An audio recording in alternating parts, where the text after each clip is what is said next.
السلام علیکم دوستوں، ہم نے مولانا زکریا صاحب رحمۃ اللہ علیہ کی سوانح عمری ویڈیوز کا ایک سلسلہ شروع کیا تھا۔ انہی ویڈیوز میں آج ہم چوتھی ویڈیو بنا رہے ہیں۔ میری انہی بری عادات میں سے ایک بری عادت ساری عمر بچپن سے شادیوں میں شرکت سے نفرت ہے، لیکن اس کے بالمقابل جنازوں میں شرکت کی رغبت اور اہمیت ہوتی ہے۔ میرے اکابر کے اس میں ہمیشہ دو نظریے رہیں، ایک حضرت سہارنپوری اور حضرت تھانوی رحمۃ اللہ علیہ کا کہ اگر سفر سے کوئی عذر مانع ہوا تو صفائی سے کہہ دیا کہ وقت نہیں اور فرصت نہیں ہے۔ اس کے بالمقابل حضرت شیخ الہند اور حضرت مدنی رحمۃ اللہ علیہ، ہر دو حضرات رائے پوری نور اللہ مرکزو کا یہ معمول رہا کہ لوگ اصرار کرنے والوں کے سامنے یہ بالکل عاجز ہو جاتے تھے اور ہتھیار ڈال دیتے، خواہ کتنی ہی مشقت اٹھانی پڑے۔ 34 ہجری تک تو یہ ناکارہ اپنے والد صاحب کی حیات میں محبوس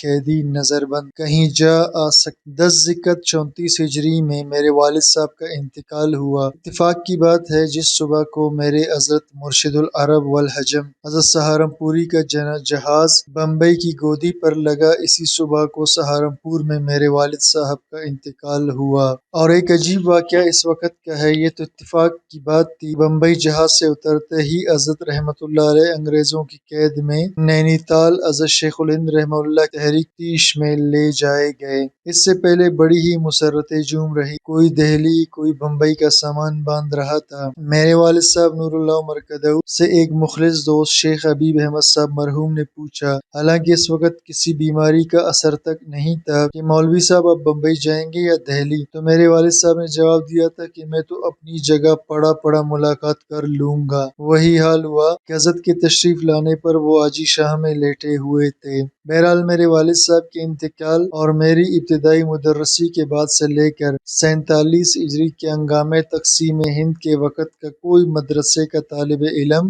اور غربی جانب اسلامیہ اسکول کے محاذات میں جو مسجدیں ہوتی، کسی مسجد کا رہنے والا کوئی طالب علم ایسا نہیں رہا ہوگا جس کو نہلانے اور کفنانے میں یہ ناکارہ مستقلاً شریک نہ ہوا ہو۔ ابتداءً تو اکیلا ہوتا تھا اور میرے ساتھ 2-4 طالب علم، لیکن بعد میں صدیقی مخلصی مفتی سعید رحمۃ اللہ تعالی علیہ، جن کی بے تعلقی اور تعلق کا قصہ بھی گزر چکا ہے اور عجیب ہے، علی گڑھ کے قیام میں موقع ملا تو آ جائے گا، بڑا ہی عجیب قصہ ہے، میرے دست و بازو ہو گئے اور آخر میں تو میری معذوری کے بعد وہی اصل ہو گئے۔ وہ میرے ساتھ اس مبارک کام میں شریک رہا کرتے، اپنے ہاتھ سے غسل دینا، بالخصوص جن طلباء کو چیچک نکل آئی ہو، اور اپنے ہاتھ سے کفن پہنانا، قبرستان میں دفن تک شریک رہنا۔ البتہ اس سلسلے میں ایک نہایت بری عادت یہ بھی رہی، تعزیت میں آنے والے کبھی اچھے نہیں لگے، اگرچہ یہ ناکارہ دوسروں کی تعزیت میں اطلاع پاتے ہی پہنچتا، اس لیے کہ لوگوں کو بہت شدت سے میرے جانے کا اہتمام ہوتا، بہت شدت سے منتظر رہتے، لیکن مجھے میری تعزیت کے واسطے آنے والے کبھی اچھے نہ لگے، الا ماشاء اللہ۔ حضرت مدنی رحمۃ اللہ علیہ، حضرت رائے پوری نور اللہ مرکزہما، یہ لوگ مستثنیٰ تھے کہ ان کی آمد سے واقعی تعزیت ہوتی تھی، لیکن عام آنے والوں کو نہایت شدت سے منع کر دیتا۔ میرے والد صاحب کو سرو کے ذمہ انتقال کے وقت 8,000 روپے قرض تھے۔ مجھ پر ایک قرض کا بہت بوجھ تھا کہ اللہ جل شانہ کے یہاں مطالبہ نہ ہو۔ میرے والد صاحب کے انتقال کے بعد چچا جان کے مشورے سے دوستوں کو کارڈ لکھے کہ میرے والد صاحب کا انتقال ہو گیا، ان کے ذمہ جو قرض تھا وہ میری طرف منتقل ہو گیا، یہاں آنے کی ہرگز ضرورت نہیں، وہیں سے دعائے مغفرت و ایصال ثواب اپنی دست و وسعت کے مطابق کرتے رہیں۔ جس سے کچھ لین دین تھا، ان کے خط میں یہ اضافہ بھی ہوتا تھا کہ والد صاحب کے ذمہ کچھ قرض ہو تو اس کی تفصیل سے مطلع کریں۔ والد صاحب کے انتقال کی اس قدر شہرت آن کے آن میں ہوتی رہی کہ تقریباً 8 بجے صبح کو انتقال ہوا، 9 بجے تجہیز و تدفین سے فراغت، تدفین میں بہت معرکہ رہا۔ حکیم اسحاق صاحب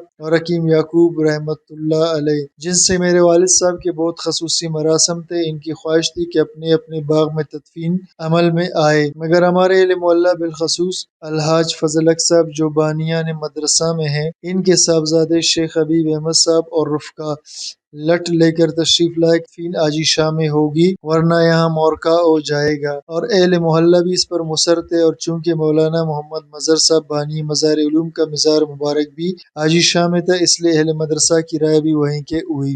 مجمع رات تک ٹوٹ پڑا۔ کھانے کی مہمانوں کے لیے انتظام کرنے کی کوئی صورت نہ تھی بجز اس کی کہ میرے والد صاحب نور اللہ مرکزو کے شاگردان رشید ان شام تک بازار جاتے آتے رہے۔ روٹی کچوری اسٹیشن تک جہاں جس دکان پر ملی وہ بیچارے خرید کر لاتے رہے۔ جہاں تک یاد ہے 300-400 روپے کی صرف کچوریاں منگوائی تھی جو دکاندار شام تک پھرتی سے پکاتے رہے۔ یوں یاد پڑتا ہے کہ 1 پیسے کی ایک اچھی کچوری آتی، میں بھی خواص کے ساتھ شرکت کرتا تاکہ اسرار سے ان کو کھلاؤں۔ اتنی کچوری اس سے پہلے نہ عمر بھر میں کھائیں، بلکہ اس کا عشیر بھی نہیں، نہ آئندہ کوئی احتمال۔ میرا لوگوں کے کھانے پر اصرار اور ان کے ساتھ کھانے میں اپنے کانوں سے کئی فقرے سنے۔ ایک یہ کہ اس کو اپنے باپ کے مرنے کی بہت خوشی ہو رہی ہے، کیا بات ہے۔ دوسرے یہ کہ باپ کی زندگی میں بڑی قید میں رہتا تھا، آج آزادی ملی ہے۔ بعض ناواقف آپس میں یہ بھی پوچھتے کہ اس کے باپ نہیں معلوم ہوتے، اس کی والدہ کے دوسرے خاوند ہوں گے۔ میرے والد کے ذمہ 8,000 قرض تھا اور میری عمر تقریباً 19 سال۔ قرض خواہوں کو یہ فکر ہو گیا کہ رقم ماری گئی۔ ایسے خصوصی تعلق رکھنے والوں نے بھی ایسے شدید تقاضے کیے جس کا واہمہ نہ تھا۔ اس سال مالی حیثیت سے مجھے بہت پریشانی ہوئی، شاید اس کی تفصیلات آ جائیں۔ میرے والد صاحب نور اللہ مرکزو کے مخلص دوست جناب شاہ زاہد حسن صاحب بہت رئیس بہٹ مرحوم کا یہ اصرار تھا کہ میں کتب خانے کو فوراً بیچ دوں اور اس کے بعد قرضہ جتنا باقی رہ جائے اس کو مرحوم عذرائے کرم اپنے پاس سے ادا کریں گے اور میں مرحوم کے یا کسی دوسری جگہ ملازمت بچوں کو پڑھانے کی اختیار کروں۔ میں نے اس تجویز کا شدت سے انکار کیا، اس پر وہ شدید ناراض ہو گئے۔ میری ہمشیرہ مرحومہ چونکہ نابالغ تھی اور مجھ سے حساب کا رکھنا بہت مشکل تھا، قرضے کا بھی بڑا مرحلہ تھا، اس لیے میں نے مرحومہ کی طرف سے اپنے چچا جان کو وکیل بنایا اور کاندھیلا کی ننیال والی جائیداد مسکونہ اور صحرائی کا حساب لگا کر والدہ اور دادی اور ہمشیرہ کی طرف لگا دیا جو بہت تھوڑی مقدار میں آیا، اور کتب خانہ جس کی مقدار بہت ہی کم تھی اپنی طرف لگا لیا اور قرضہ بھی اپنی طرف لگا لیا۔ اللہ نے وہ احسان فرمایا ہے کہ آج دنیا بھی دیکھ رہی ہے کسی نواب یا بادشاہ کو یہ وسعت کہاں حاصل ہوگی جو اس سیاہکار کو حاصل ہے۔ البتہ ابتدائی 1 سال لوگوں کے اس اندیشے سے کہ رقم ضائع ہو جائے مجاہدے کا ضرور گزرا۔ میں ہر دن لوگوں سے وعدے کیا کرتا تھا کہ کل کو انشاءاللہ ادا کر دوں گا۔ چوتھے گھنٹے کا سبق پڑھا کر دارالطلبہ سے سیدھا کالابار جاتا، حکیم خلیل صاحب سے کہتا کہ آج شام تک 500 کے دینے کا وعدہ ہے۔ وہ مجھے اپنے مکتب میں بٹھا کر ایک پینسل کاغذ لے کر اپنے معتقد نور بافوں میں جاتے جو ان کے گھروں کے قریب تھے، جا کر کہتے بھائی ہمارے مولوی صاحب کو پیسے چاہیے، بولو کون کیا دے گا۔ کوئی 10 دیتا، کوئی 20 دیتا، کوئی کم و بیش۔ وہ 15-20 منٹ میں ایک فہرست لکھ کر لاتے جس پر نام رقم وعدہ درج ہوتا۔ اس فہرست کو اپنے قلمدان میں رکھتے اور میرے پاس تشریف لا کر مجھے دوسرا پرچہ لکھواتے، فلاں تاریخ کو 10 روپے، فلاں تاریخ کو 20، فلاں میں 15، فلاں میں 25۔ میں یہاں سے نمٹ کر فوراً پٹھان پور جاتا اور وہاں بھی اس دن کا مطالبہ پورا نہ ہوتا تو مولانا منفت علی صاحب کے پاس جاتا جو اس زمانے میں محلے متھربان میں رہتے، جہاں میری غرض پوری ہوتی واپس آ جاتا اور آخری درجے میں جناب الحاج حبیب احمد صاحب کے پاس جاتا۔ وہ خود بھی پیسے والے تھے، ان کے پڑوسی بھی۔ وہ صورت دیکھتے ہی پوچھتے کتنی کسر باقی ہے؟ میں کہتا کہ جی آج تو بہت باقی ہے، 800 بھی باقی ہیں۔ وہ جاتے اور جتنی کسر ہوتی فوراً لا دیتے۔ یہ روزانہ کا معمول اس وجہ سے بن گیا تھا کہ لمبے وعدے پر اور زیادہ مقدار میں اس وقت پیسے نہیں ملتے تھے۔ مرحوم کو 15-20 ہی دن میں کسی کے ذریعے سے یہ معلوم ہو گیا، جس کا میں نے اظہار تو نہیں کیا، کہ دارالطلبہ سے سیدھا بغیر کھانا کھائے چل دیتا ہے۔ کھانا نہیں کھاتا۔ موصوف اچھے پیسے والے تھے مگر لباس اور غذا بہت ہی معمولی، سرکاری نمبردار بھی۔ جب انہیں معلوم ہوا کہ میں سیدھا آتا ہوں تو اللہ ان کو بہت بلند درجات عطا فرمائے کہ مرحوم کو آخر میں مجھ سے بہت محبت ہو گئی۔ میرا لڑکپن تھا، اس کے باوجود مرحوم نے وصیت کی تھی کہ مجھے غسل بھی زکریا ہی دے اور نماز بھی وہی پڑھائے۔ جب مرحوم کو یہ معلوم ہوا کہ میں بغیر کھانا کھائے جاتا ہوں تو جب میں جاتا وہ اس وقت میرے منتظر رہتے۔ صورت دیکھتے ہی پوچھتے کتنی کسر ہے؟ میں کہتا 500۔ جب ہی اٹھتے زنانہ مکان میں جاتے 3-4 روٹی رکابی میں، اس وقت کوئی سالن ابلا ہوا گوشت بھیجی وغیرہ روٹی پر رکھ کر لوٹے میں پانی اور اس کی ٹونٹی میں گلاس لٹکا ہوا لا کر مجھے دیتے اور کہتے کہ اتنے تو روٹی کا میں تیرے پیسے لاؤں۔ جب میں کہتا کہ جی واقعی بالکل بھوک نہیں، بہت بے تکلفی کے ساتھ بلا مذاق و واقعیت کے ساتھ کہتے کہ بھاگ جا میرے پاس کوئی پیسہ نہیں، جک مار کر کھانا پڑتا اور اپنی غرض باولی بغیر بھوک جاتا۔